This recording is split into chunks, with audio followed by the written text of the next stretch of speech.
Escuchábamos a la primera dama de la Nación, Nadine Heredia. Ahora nos acompaña Carlos Rivera, abogado de IDL. Queríamos hablar con él a propósito de esta decisión del Juzgado Penal Nacional nuevamente, que declara imprescriptibles los hechos del Frontón. Carlos, bienvenido, buenas tardes. Buenas tardes, Carlos, muchas gracias. Pero no puedo dejarte de preguntar sobre lo que está pasando en el Congreso. Es un clima medio extraño, ¿no? Es además como que el bien y el mal, entre comillas, ¿no? Así es. Porque vemos a fujimoristas y apristas por un lado, arrinconando al gobierno, con el caso López Meneses, bueno, el tema también del financiamiento del Partido Nacionalista, y por otro lado, bueno, el otro sector, digamos, tratando de defenderse, ¿no? ¿Qué sensación te merece? Hoy en día Óscar López Meneses pues sale como el gran referente, ¿no? Y los fujimoristas y los apristas como los paladines de la rectitud, digamos, ¿no? Es cierto, digamos, ha habido una suerte de conversión del escenario político nacional, sí, en relación a lo que hace muchos años atrás, o hace pocos años atrás, venía ocurriendo. Recordemos, y hay que mencionarlo siempre y subrayarlo, López Meneses fue el operador de uno de los principales mafiosos de este país, que es Vladimiro Montesinos, y López Meneses fue condenado por una serie de eventos delictivos. Pero ahora, así como nos sorprendíamos que Waldo Ríos condenado, César Álvarez y otros que han cometido fechorías de hechos ilícitos no deberían participar en las elecciones, bueno, a una persona condenada más o menos por los mismos delitos, lo tenemos como un referente político, que está no solamente comentando en todos los medios de comunicación, sino además está estableciendo y marcando la agenda política del país. Es decir, hay algo ahí que no está funcionando bien. Yo no es que esté opuesto a que se esclarezcan los hechos como el tema del resguardo, pero de ahí a convertir a López Meneses en el principal referente político del escenario político nacional, yo creo que eso sí me parece que es parte ya de una suerte de maniobra política en la que, de nuevo, claro, los conversos hacia estas nuevas verdades que ahora tenemos en el Perú, que son los fujimoristas, lo utilizan como una suerte de espolón de proa para golpear a instituciones, a personas como el propio presidente de la República. Exactamente, ¿no? Y ahí quería ir, ¿no? Cuestionable, ¿no? El hecho de que la oposición, en vez de apoyar la gobernabilidad y que se investigue por su lado, por supuesto, a un operador montesinista, pues atenta contra la institucionalidad, ¿no? Contra la investidura presidencial. Bueno, no es extraño, pues, la mezquindad política en este país, ¿no? De aquellos que quieren gobernar, dicho sea de paso, ¿no? Sí, mira, yo creo que la conferencia de prensa de Ana Jara de la semana pasada, creo que marcó, digamos, una suerte de línea divisoria de la posición política del Ejecutivo respecto de la Comisión López Meneses, y creo que respecto también del propio López Meneses, ¿no es cierto? Nos parece que estuvo bien en términos de que se necesitaba una reacción política del Ejecutivo en ese sentido, de aclarar qué había hecho el Ejecutivo respecto a los requerimientos de esa comisión y respecto de la posición del presidente de la República en el marco de esta investigación. Pero también sentíamos que se había demorado demasiados meses el Ejecutivo en tener una reacción de esa naturaleza, de poner los puntos sobre las íes y de establecer de que no es que se niegue o que limite la capacidad de fiscalización del Congreso de la República, pero hay ciertos límites institucionales y constitucionales que justamente están en el despacho del presidente Correcto, de la República, ¿no? Me ha quedado claro, escuchando a connotados constitucionalistas que pues esto era potestad del presidente decir que no.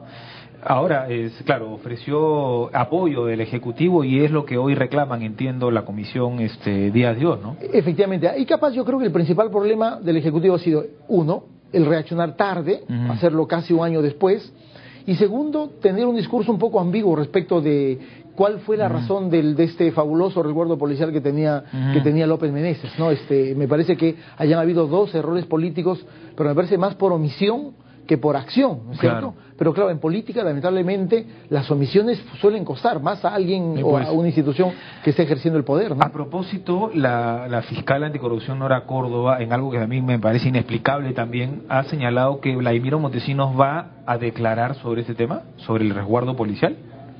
Mira, no había escuchado, realmente me sorprende. Eso lo estoy leyendo, lo he leído ahora justo en el día de hoy. No sabía que Montesinos era parte de una de las indagaciones. Estamos hablando del resguardo, ¿no? Bueno, según lo que sale hoy en Diario 16, ¿no? Mira, yo me imagino que la única razón por la cual se podría eventualmente recibir el dicho, la versión de Montesinos, porque en algún momento cuando ocurrió este develamiento del resguardo policial, se filtró una versión de que en algún momento supuestamente Montesinos había salido de la base naval para ahí tener reuniones con López Meneses y otros personajes. Eso nunca se confirmó. En realidad me parece que ni siquiera la comisión dirigida por el fujimorista Juan Díaz Dios ha tenido como tesis de trabajo, y por lo tanto, en fin, la fiscal puede tomar las decisiones que crea conveniente, pero me parece que ahí por ahí no es el curso del esclarecimiento real de este hecho, ¿no? Para no confundir, ¿no? Está el tema, digamos, la investigación política, entre comillas, en el Congreso, y la otra que lleva a cabo el Ministerio Público. Y en realidad quería preguntarte esto, Carlos, porque resulta que Vladimiro Montesinos también va a lanzar un libro, ¿no? El libro que tiene que ver con la operación Chavín de Huántar. Y por todo lo alto tiene seguidores en Facebook, ¿no? En Twitter también, que siguen a Estela Valdivia y saludan esto. Lo primero es cómo puede ser, ¿no? O sea, cómo es posible que esto ocurra. Y lo segundo es, hay procesos pendientes, ¿no? Exactamente, y ahí hay varias cosas, ¿no? Primero hay que recordar que me parece que es el tercer o cuarto libro ya de Montesinos en la base naval, ¿no es cierto? ¿Qué escribe en la base naval? En realidad los anteriores han pasado absolutamente desapercibidos. Probablemente tenga algo un poquito más de relevancia por tratarse de un asunto que, como tú dices, efectivamente está judicializado o fue judicializado. Y recordemos que está en un proceso internacional pendiente ante la Corte Interamericana de Derechos Humanos. Por ejecuciones extrajudiciales. Por las ejecuciones extrajudiciales, en las que, cosa curiosa, Carlos, fue juzgado, Nicolás, fue juzgado Montesinos, y en ese juicio Montesinos decidió callarse la boca. Sí. Ejercer su derecho al silencio. Ahora lo hace en el libro. Y ahora sale con un libro, ¿no? En fin, es una cosa un tanto contradictoria. Pero yo me imagino que el objetivo de Montesinos, como lo fue en los otros libros, es básicamente mantenerse en la palestra pública, vigente, porque definitivamente tras el encierro de Fujimori y tras el apartamiento o el intento del apartamiento del fujimorismo de lo que fue Montesinos y el montesinismo, creo que él ha perdido todo el espacio político que antes tenía, y me parece que intenta recobrarlo. Intenta abrirse un espacio a partir de una publicación sobre un tema que él supone que puede ser un tema llamativo, un tema políticamente relevante, y me imagino que está apuntando a tratar de confrontar una versión que eventualmente la Corte Interamericana pueda declarar en el momento que emita una sentencia. En su momento, ¿no? Claro, en su momento, estará apoyando esa versión. Yo debería... Pero él ha sido ya, digamos, absuelto, ¿no? Efectivamente, fue absuelto. A pesar de la tesis de la Fiscalía Superior, que decía todo lo contrario, ¿no? ¿Podría ser un harakiri para él, no? ¿O ya está, digamos, archivado para el caso de Montesinos? El caso no solamente tiene un proceso internacional, sino que también tiene una disposición de la propia sala que absolvió a Montesinos, que ordena al Ministerio Público esclarezca quiénes son los autores materiales del crimen. En ese sentido, aún hay una investigación, digamos, formalmente abierta, pero yo diría sin ningún curso claro y cierto de finalmente contra quién se está apuntando, ¿no? Pero yo dudo, te digo sinceramente, Nicolás, que Montesinos intente hacerse un harakiri y dar una versión difícil, ¿no?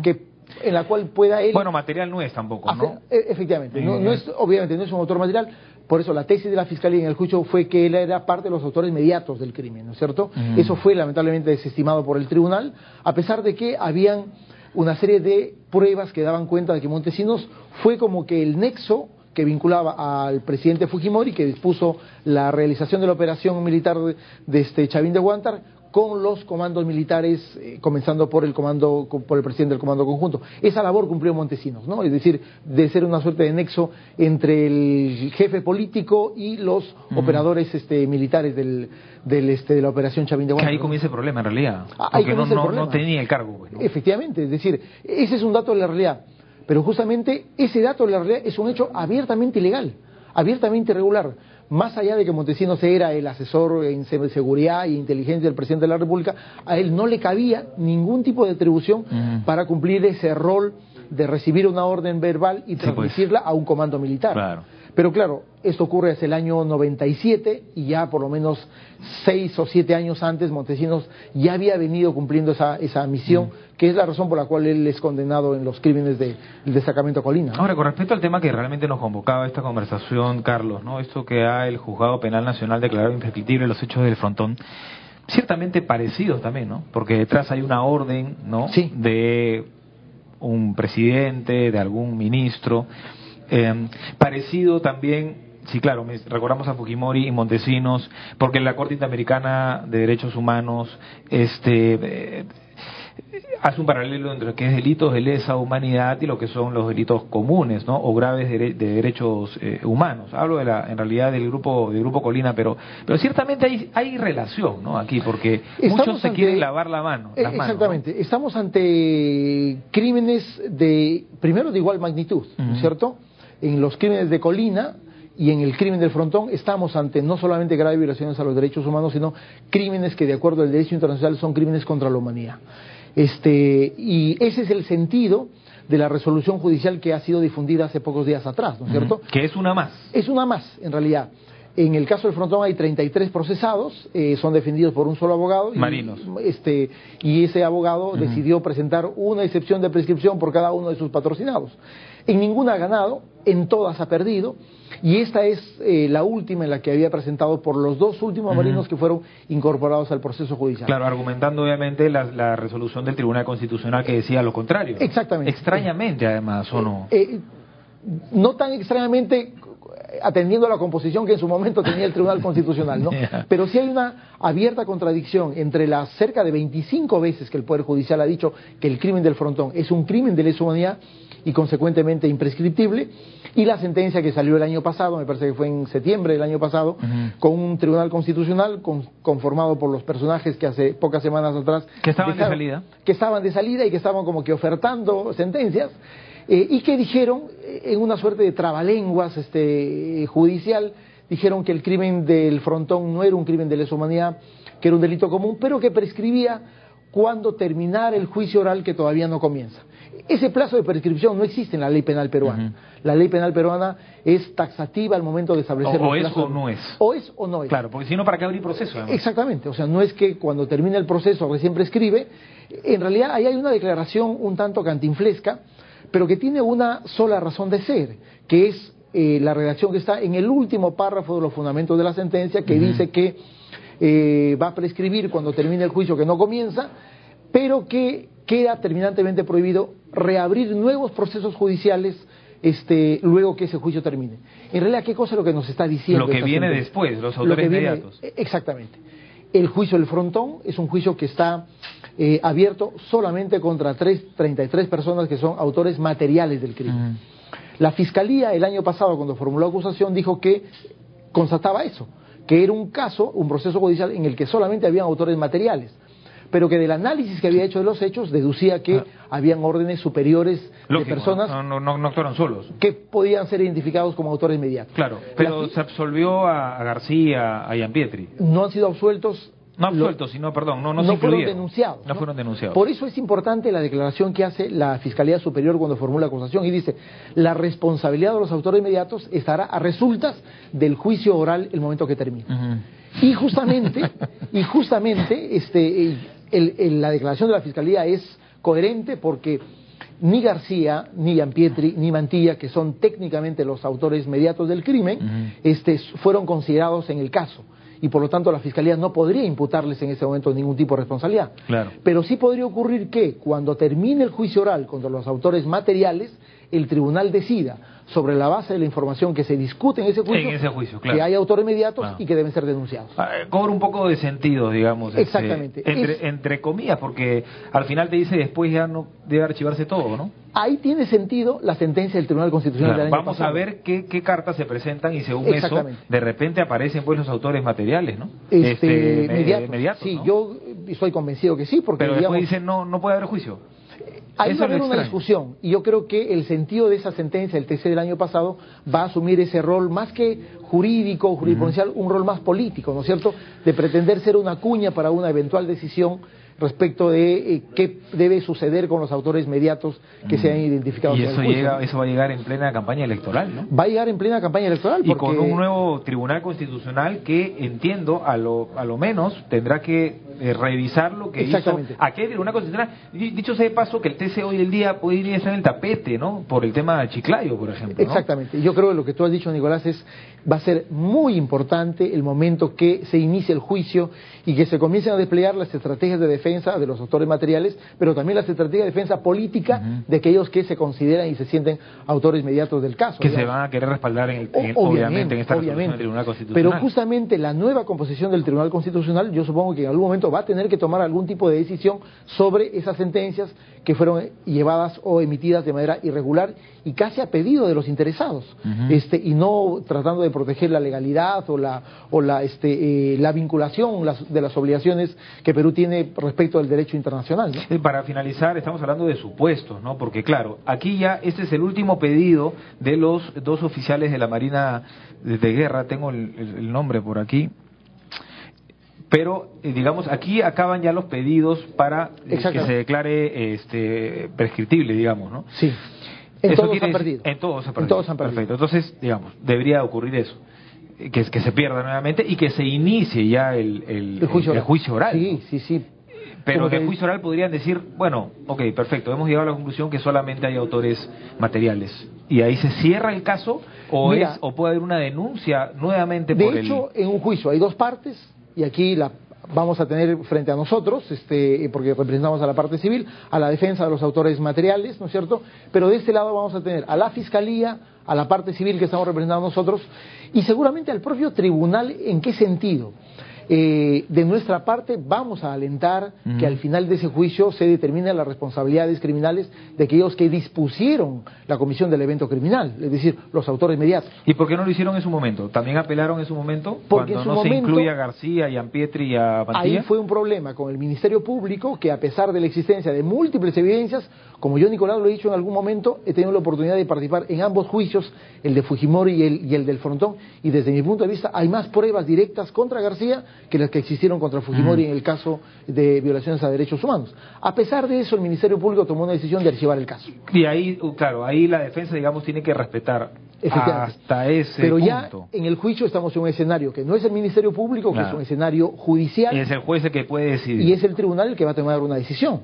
Y consideramos que las decisiones que ha venido tomando la Sala Penal Nacional, que sería el tribunal encargado de juzgar este caso, yo supongo que abonaría en la dirección de justamente abrir la posibilidad para que se señalen las responsabilidades y se desarrollen las investigaciones sobre aquellos que tienen la condición de autor inmediato. Eso, digamos, esta es una exclusiva, ¿no? Digamos, el equipo de defensa lo estás adelantando, ya lo ha decidido así. Lo vamos a hacer porque nosotros desde el momento que se inició las investigaciones hace más de 10 años, nosotros apuntamos directamente a que se determinaran las responsabilidades de los autores materiales, de quienes ejecutaron materialmente la orden, pero también las disposiciones que se dieron desde el vértice superior de la organización del Estado, en donde está netamente, de una manera muy clara, el entonces presidente de la República. Aunque, claro, va a ser, digamos, ya una decisión final de la sala, ¿no? Esa decisión va a ser una decisión judicial. No los incluye. Pero ¿pueden participar como testigos? ¿O de hecho van a ser Están considerados como testigos, ¿no? En la etapa de la instrucción, los tres han participado como testigos, y en la acusación que ya está formulada, que es un documento de 500 páginas, la Fiscalía ya los ha ofrecido como testigos además. Por lo tanto, digamos, ellos van a estar presentes en el juicio, y van a tener que dar la versión o su versión de los hechos de cuál fue el rol protagónico, ¿no?, que cumplieron este evento de carácter delictivo. ¿Y nos puedes argumentar cuál sería su participación, digamos? ¿Es simplemente el hecho de que los marinos no actuaron, no pudieron actuar? No, mira, en el curso de la investigación está plenamente determinado que la mañana del 18 de junio, cuando se produce este motín, hay una orden del presidente de la República, acompañada por su Consejo de Ministros, de develar se van motín. A parar en eso, en eso que es de conocimiento público. Eso que puede ser un hecho político, un acto de gobierno correcto y constitucional, tiene una seguidilla de eventos y de decisiones sobre las cuales van informando sobre todos los elementos del Comando Conjunto de las Fuerzas Armadas, ¿no? En el sentido de que el presidente de la República estuvo muy interesado en que se tenga una salida rápida, urgente y acomode lugar. Claro, así como se interpretó que no era la intención. Efectivamente. Con esos argumentos que tú señalas, se dice que, o sea, se piensa que sí tuvo esa... Efectivamente, pero adicionalmente luego están las declaraciones del propio Luis Pietri, que fue el jefe de la operación militar, que recibe órdenes de un civil estando presente en el penal de Frontón. Ese civil es Agustín Mantilla. Y cuando se le interroga, ¿por qué usted dispuso el inicio de la operación militar para lanzar proyectiles explosivos contra el pabellón azul, él dice que la orden provino de Agustín Mantilla, un civil, y él es un comandante de la Fuerza Armada, jefe de la Fuerza de Operaciones Especiales. Y el juzgado le pregunta, oiga, señor Gianpietri, ¿y por qué razón usted acepta la orden de un civil? Él dice textualmente, porque es el representante del presidente de la República. El ministro, ¿no? Es decir, creo que por lo tanto ahí hay elementos de prueba directa que dan cuenta de una intervención muy directa del presidente de la República. A diferencia de Montesinos, aquí se había cargo, ¿no? Efectivamente. Jurado. Ahí había cargo, ¿no? Solamente en términos de los que desarrollan la operación militar, sino del viceministro, que era efectivamente viceministro del Interior, ¿no? Muy cortita, ¿cuánto tiempo puede durar el juicio oral? ¿Se puede dilatar? Porque, reitero, el próximo año va a ser electoral. Un año muy complicado. Mira, y sabemos yo creo que García podría ser candidato, ¿no? Y si se dilata, llega el 2016 duda, ¿no? Y no sabemos qué cosa podría pasar. Mira, el caso del Frontón yo creo va a ser un juicio muy complejo porque es muy probable que comience y sobre todo termine en pleno proceso electoral o cuando ya tenemos un nuevo presidente de la República. Y respondiendo a tu pregunta, yo creo que un juicio de esa naturaleza por lo menos va a durar 2 años, ¿no? 2 años. Por lo menos va a durar 2 años. Qué interesante. Carlos, muy amable, muchas gracias. A ti, Nicolás. Abogado de IDL, Carlos Rivera, hablando sobre el caso El Frontón, ¿no? Que vuelve a dar que hablar. Vamos a hacer una pausa, regresamos con más en 7.3 Noticias, la información que necesitas.